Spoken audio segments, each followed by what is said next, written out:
네, 지금부터 2024학년도 대학 수학능력시험 국어 영역 출제 경향에 대한 브리핑을 시작하겠습니다. 오늘 브리핑에 참여하신 선생님들 소개하겠습니다. EBS 현장교사단 총괄을 담당하신 한양대학교 사범대학 부석고등학교 윤윤구 선생님이십니다. 네, 국어 영역 출제 경향 분석을 담당하신 덕수고등학교의 윤혜정 선생님이십니다. 네, 지금부터 10분간 윤혜정 선생님께서 이번 수능 국어 영역의 출제 경향 분석 결과를 발표하시겠습니다. 네, 먼저 이 시간에도 집중해서 시험에 임하고 있을 우리 수험생 여러분에게 응원의 마음을 전합니다. 그럼 2024학년도 대학 수학능력시험 국어 영역 출제 경향에 대해서 말씀드리겠습니다. 2024학년도 수능 국어 영역은 올해 9월 모의평가의 경향을 유지하였으며 변별력을 충분히 확보했고 공교육에서 다루지 않는 소위 킬러 문항을 확실히 배제한 것으로 분석하였습니다. 2024학년도 수능 국어 영역은 2023학년도 수능이나 올해 9월 모의평가보다 수험생들이 다소 어렵게 체감했을 것으로 분석했습니다. 소위 킬러 문항 배제 방침에 따라 공교육 내에서 출제되었고 다양한 난이도의 문항이 출제되었으며 수능에서의 응시 집단을 고려하여 적정 난이도와 변별력을 확보한 것으로 보입니다. 총평하도록 하겠습니다. 국어 영역은 공통 과목인 독서 문학과 선택 과목인 화법과 작문, 언어와 매체로 출제되었습니다. 교육과정 및 교과서에서 제시된 학습 목표와 학습 활동을 충실히 반영하였고 EBS 수능 교재와 연계하여 출제됨으로써 수험생들의 부담을 경감하고자 한다는 원칙이 충실히 구현되었습니다. 수능의 난이도는 2023학년도 수능과 올해 9월 모의평가보다는 다소 어렵게 출제된 것으로 보이고요. 공통 과목인 독서, 문학의 경우 소위 킬러 문항은 배제되었으며 EBS 수능 교재를 상당히 밀도 있게 연계하였고 교육과정의 핵심 내용이나 개념을 바탕으로 문항을 설계하여 공교육 내에서 출제한 문항들을 통해 변별력을 확보한 것으로 분석하였습니다.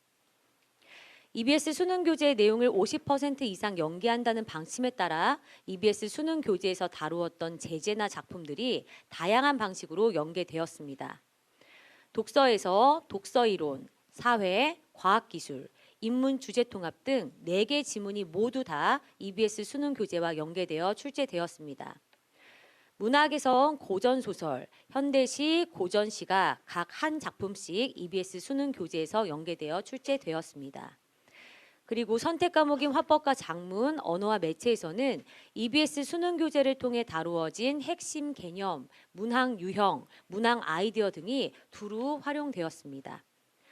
소위 킬러 문항이 배제되면서도 공교육 과정을 통해 준비할 수 있는 시험이라는 기존의 출제 경향이 잘 유지되어 수험생들의 혼란은 없었을 것으로 보입니다. 또한 공통 과목인 독서, 문학, 그리고 선택 과목인 화법과 작문, 언어와 매체에서 다양한 난이도의 문항이 출제되어 변별력이 확보된 것으로 저희는 분석하였습니다.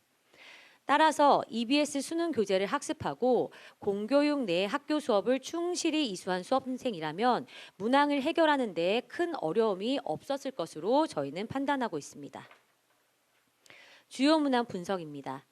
변별력이 높은 문항과 공교육 연계성에 대해서 말씀드리도록 하겠습니다. 2024학년도 수능에서는 변별력이 높은 문항이 독서, 문학, 화법과 작문, 언어와 매체 전 영역에 걸쳐서 고루 출제되었습니다. 특히 지문과 보기의 정보를 비교하여 이해할 수 있는지를 묻는 독서의 10번 문항, 나에 제시된 정보에 대한 이해를 바탕으로 문항에서 제시된 내용을 이해할 수 있는지를 묻는 독서 15번 문항, 보기를 바탕으로 문학작품 나와 다를 감상할 수 있는지를 묻는 문학 27번 문항, 담화 내용이 작성된 글에 잘 반영되었는지를 묻는 화법과 작문의 40번 문항, 부사어의 다양한 쓰임을 이해할 수 있는지를 묻는 언어와 매체의 39번 문항은 수험생들이 다소 까다롭게 느꼈을 수도 있을 것으로 생각됩니다. 다만 이 해당 문항들은 2015 개정 교육과정의 성취 기준을 반영하여 설계가 되었으므로 공교육과정의 학교 수업을 충실히 이수하고 EBS 수능 교재를 통해 심도 있게 학습한 수험생이라면 충분히 잘 해결할 수 있는 문항들이라고 판단하였습니다. EBS 연계에 대해서 말씀드리도록 하겠습니다. 50% 이상의 EBS 연계율과 연계 방식을 유지하면서 체감 연계도를 높인다는 출제 방향에 따라 독서, 문학 등에서 수험생이 느낄 체감 연계도는 전반적으로 높을 것으로 예상됩니다. 전체 문항 연계율은 51.1%였으며 총 23문항입니다. 연계 문항은 다음과 같습니다. 공통 과목, 즉 독서와 문학에서는 1번에서 4번, 8번에서 9번, 12번, 13번, 16번, 18번에서 22번, 24번, 26, 27번, 32번에서 34번 문항이 연계가 되었고요. 선택 과목 중 화법과 작문은 35번, 39, 45번 세 문항, 선택 과목 중 언어와 매체에서는 35번, 36, 42번 이렇게 세 문항이 EBS에서 연계되었습니다. 마지막으로 종합 의견 드리도록 하겠습니다. 소위 킬러 문항은 확실히 배제되었고 다양한 난이도의 문항 및 선지로 변별력을 충분히 확보한 것으로 저희 EBS 현장 교사단은 분석하였습니다. EBS 연계율은 전년도와 같이 50% 이상으로 출제되었으며 전 영역에 걸쳐 골고루 연계되어 출제되었음을 확인하였습니다. 독서는 EBS 수능 교재 지문이 상당 부분 연계되어 출제되었으며 선지에 대한 정확한 판단을 요구하는 문항들이 출제되었습니다. 특히 독서 지문 4개가 모두 EBS 수능 교재에서 연계되어 학생들의 체감 연계도가 매우 높았을 것으로 예상합니다. 문학은 EBS 수능 교재에서 작품이 연계되었을 뿐만 아니라 연계된 문항 또한 예년에 비해 체감 연계도가 높았을 것으로 생각합니다. 화법과 작문은 교육과정을 충실히 반영하였고 학생의 발표, 학생들의 대화와 이를 바탕으로 한 글, 설득하는 글 등 화법과 작문의 다양한 형태를 다룬 문항이 출제되었습니다. 언어와 매체는 교육과정을 충실히 반영하여 구체적인 사례를 바탕으로 탐구하는 문항과 매체에 대한 활용과 이해를 묻는 문항이 골고루 출제된 것으로 분석하였습니다. 변별력이 높을 것으로 예상한 각 세부 영역별 예시 문항은 배부해드린 부침 자료를 참고해 주시면 감사하겠습니다. 이상으로 2024학년도 대학 수학 능력시험 국어 영역의 출제 경향에 대해서 말씀드렸습니다. 네. 그럼 지금부터 약 10여 분간 국어 영역 출제 경향 분석 내용에 대한 질의응답을 시작하겠습니다. 질의하실 기자님께서는 손을 들어주시고 소속 성함 말씀하시고 질의해 주시기 바랍니다. 네, 저쪽.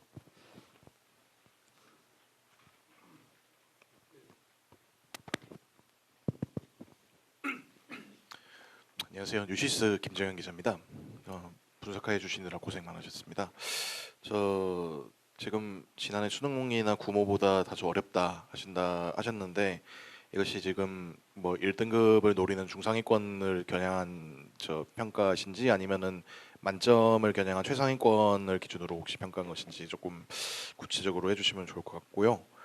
그리고 지금 변별력 있는 문항은 중에 지금 10번의 과학기술 문항을 꼽아주셨는데 지금 지문을 보니까 데이터의 결측치에 대한 문항으로 이해됩니다. 이게 고등학교 몇 학년 과정인지 이게 그래서 공교육 과정에 포함이 돼 있기 때문에 사실 과학기술 문항은 공교육 과정에서 벗어난 지문을 출제해서 예전에 좀 논란이 많이 됐었기 때문에 좀 여쭤보는 거고요. 그래서 뭐 이런 지문들을 예로 들어서 지금 공교육 과정 내에 있다는 점을 한 번 더 설명해 주시고 마지막으로 그 9월 모의 평가 때는 지문이나 소재 대신 매력적인 선지를 활용해서 수험생들을 헷갈리게 했다는 분석도 일각에서 제기가 된 바가 있습니다. 이거에 대해서 지금 이번 수능에서도 좀 유사한 경향이 관측이 됐는지 좀 여쭤보고 싶습니다.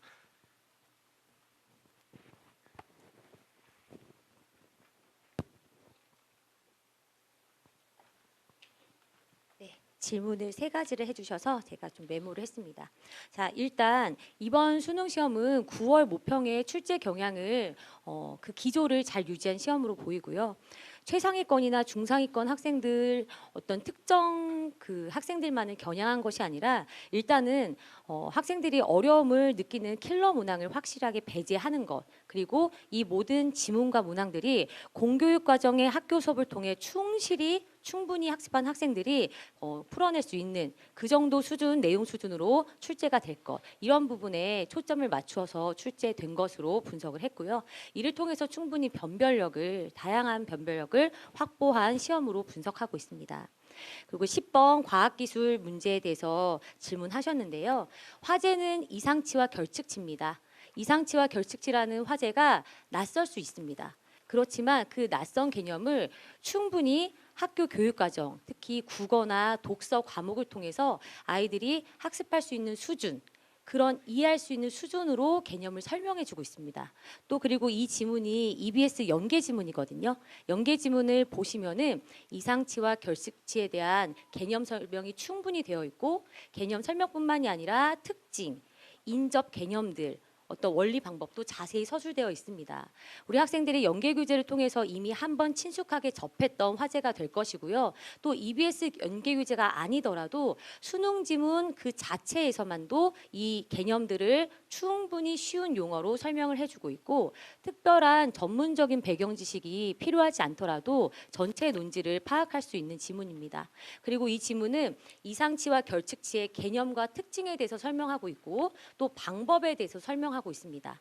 그 방법을 학생들이 제대로 이해했는지를 묻고, 또 다른 방법을 제시하면서 그 두 방법을 비교, 차이점을 파악할 수 있는지를 묻는 문항이 10번 문제입니다. 근데 그러한 과정은 우리 학생들이 학교 국어와 독서 시간에 굉장히 충분히 중요하게 연습했던 부분이고, EBS 교재와 강의에서도 정말 자주 다루어지는 거기 때문에 학교 수업을 충실히 이수한 학생들이라면은 분명히 이 문제를 잘 해결했을 것이라고 보고 있습니다. 세 번째는 9월 모평에 매력적인 선지로 학생들을 헷갈리게 한 것이 아니냐라고 질문을 하셨는데요. 이런 표현 방식으로 오해가 될 수 있지만 사실 저희는 그런 선지들을 아이들을 헷갈리게 하기 위해서 의도적으로 낸 거라고 생각하지 않습니다. 오히려 지문 속에 있는 주요한 논지들을 제대로 파악했는지, 아니면은 그냥 지문 속에 있는 정보를 눈으로만 확인해서 지문의 내용과 선지를 그냥 일치만 시키는 어떤 공교육 이외의 그런 문제 풀이 스킬만 익힌 학생들이 풀어낼 수 있는 그런 문항이 아니라 정말 실질적인 사고력이 있는 학생들이 해결할 수 있는 문항으로 설계를 한 거라고 봐주셨으면 좋겠습니다. 이번에 문학 파트도 마찬가지인데요.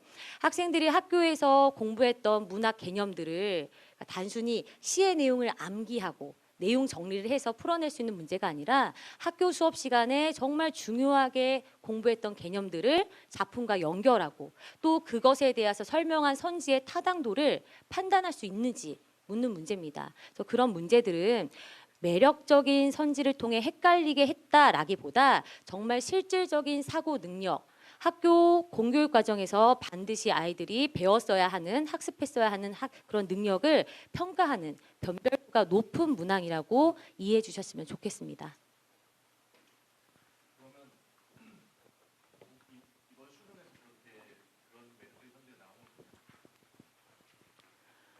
네, 매력적인 선지, 아까 전에도 저는 그 용어보다는 변별도를 확보한 문항이라고 말씀드리고 싶었는데요. 물론입니다. 아이들이 기계적으로 정말 문제풀이 연습을 통해서 단순하게 정답을 찾아낼 수 있는 문제들이 아니라 아까 말씀드렸듯이 독서 지문 그리고 문학 지문을 심도 있게 이해하고 그를 통해서 사실적 사고, 추론적 사고, 비판적 사고력을 확보한 학생들이 풀어낼 수 있는 그런 변별력을 확보한 문제들이 당연히 있습니다. 그런 문제들은 킬러 문항이 아니며 변별력을 확보한 좋은 문항들로 저희는 분석하였습니다. 네. 네, 저쪽 가운데. 예.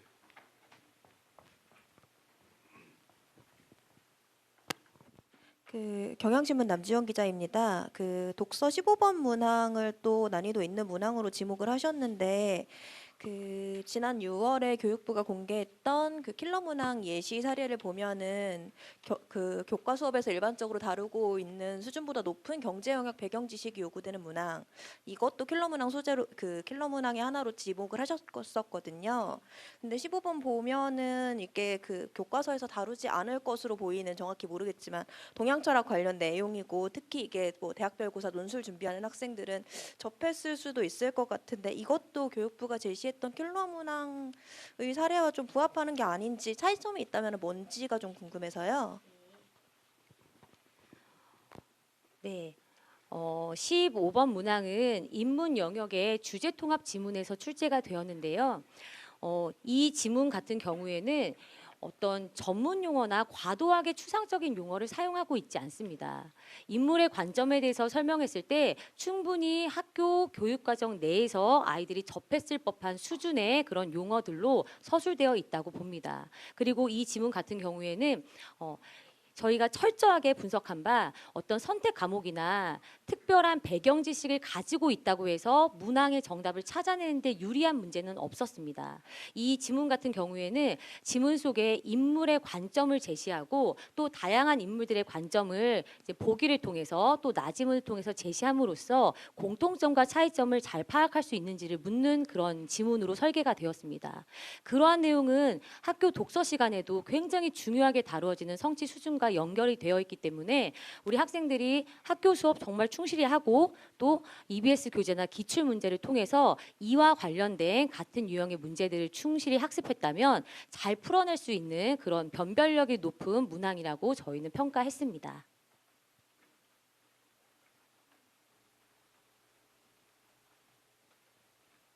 또 추가 질의사항 없으실까요? 네, 이쪽.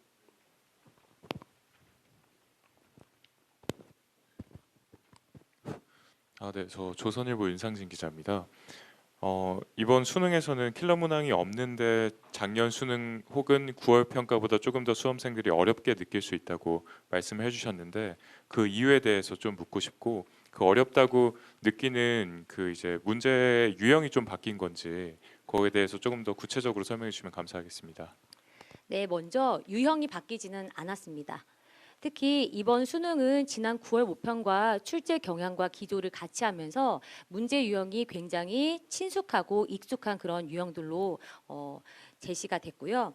제가 또 특별히 지금 킬러 문항에 대한 관심이 많기 때문에 이 부분에 대해서 말씀드리고 싶은 것은, 킬러 문항이 무엇인지 우리가 그 개념을 조금 분명히 할 필요가 있을 것 같습니다. 제가 이 자리에서 이제 국어 영역의 킬러 문항에 대해서 다시 한번 설명을 드리지는 않을 텐데요. 다들 잘 알고 계실 것 같아서요. 킬러 문항은 변별력이 높은 문항이라고 할 수 있습니다. 그렇지만 모든 변별력이 높은 문항들이 킬러 문항은 아닙니다. 그래서 킬러 문항을 배제했다고 해서 변별력이 높은 문항들이 사라졌다고 볼 수는 없습니다. 이번 시험도 그렇고 9월 모평도 그렇고 킬러 문항은 모두 다 배제가 되었지만 충분히 변별력을 확보할 수 있음을 보여준 시험이라고 생각을 합니다. 자, 킬러 문항이 아니면서도 변별력을 확보할 수 있는 좋은 문항들을 저희가 수능 문제를 통해서 확인할 수 있었고요.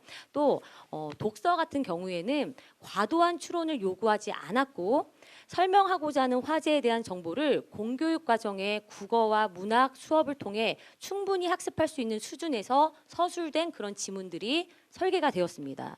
그리고 이런 지문을 통해서 지문 속에서 설명한 내용을 제대로 이해하고 또 여러 가지 추론적, 비판적 사고, 또 다른 구체적 사례에다가 적용할 수 있는지 그 능력을 묻는 그런 문항들을 선지를 세심하고 정교하게 구성함을 통해서 물었다고 생각을 합니다.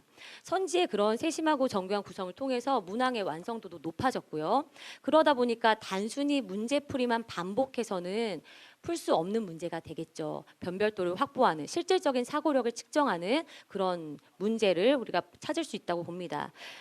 그리고 문학 같은 경우에도 공교육 과정 내 문학과 국어 과목에서 우리 학생들이 굉장히 중요하게 충분히 학습했을 법한 그런 개념이 보기로 제시가 됐습니다.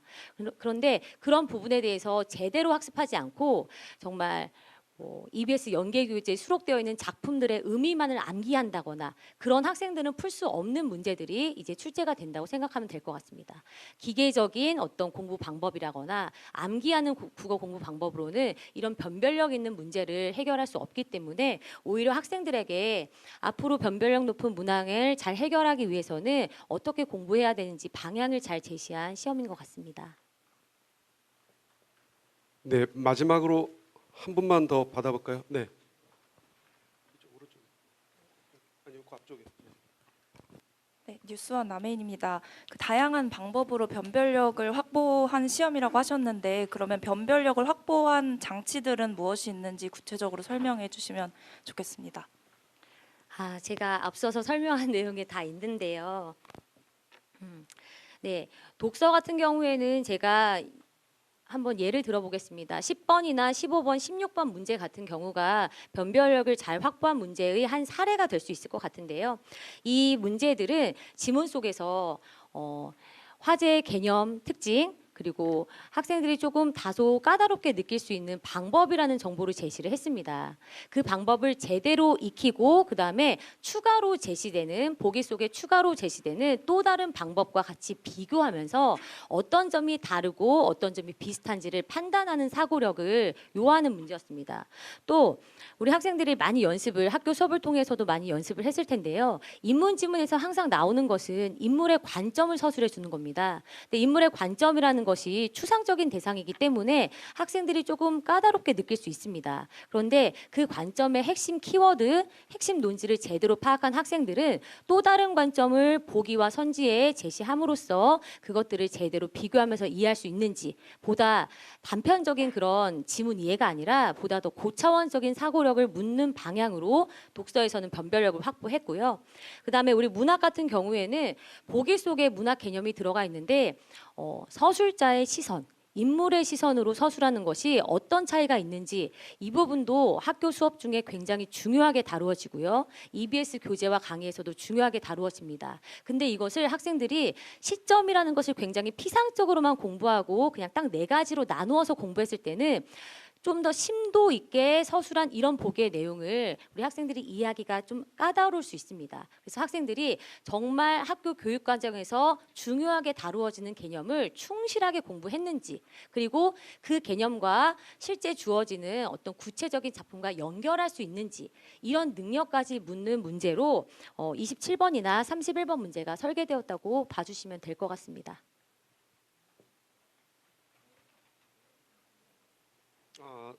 저기 조금 더 한 2분만 더 받아보도록 하겠습니다. 네, EBS 황대현입니다. 앞서 답변하신 내용 중에서 그러니까 변별력이 확보된 문항이 포함됐고 킬러 문항 배제됐다는 건 9월 모평에도 적용된 내용이잖아요. 근데 지금 9월 모평보다 난이도가 좀 올랐으니까 좀 어떤 점에서 난이도가 올랐는지 뭐 변별력 높은 까다로운 문항이 개수가 늘어난 건지 그 변별도가 더 높아진 건지 9월 모평보다 어려워진 부분을 한 번 더 설명해 주시면 좋겠습니다.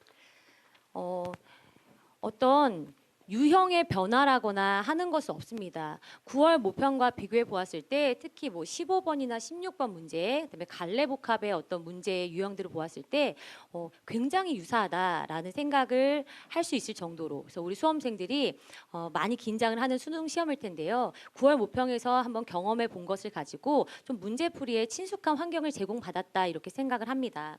그러나 저도 항상 아이들한테 강조하는 것이 얘들아 9월 모평 이후에 얘들아 포기하지 마. 지금부터 수능 직전에 이 60일, 30일, 일주일, 마지막 3일 이때 너희들이 끓는 점 100도를 넘어가는 그 순간일 수 있어라고 얘기하거든요.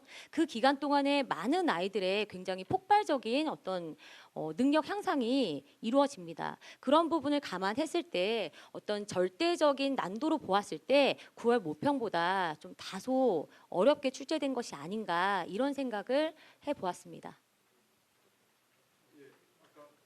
손 들어주신 기자분 한 분만 더 받고. 네.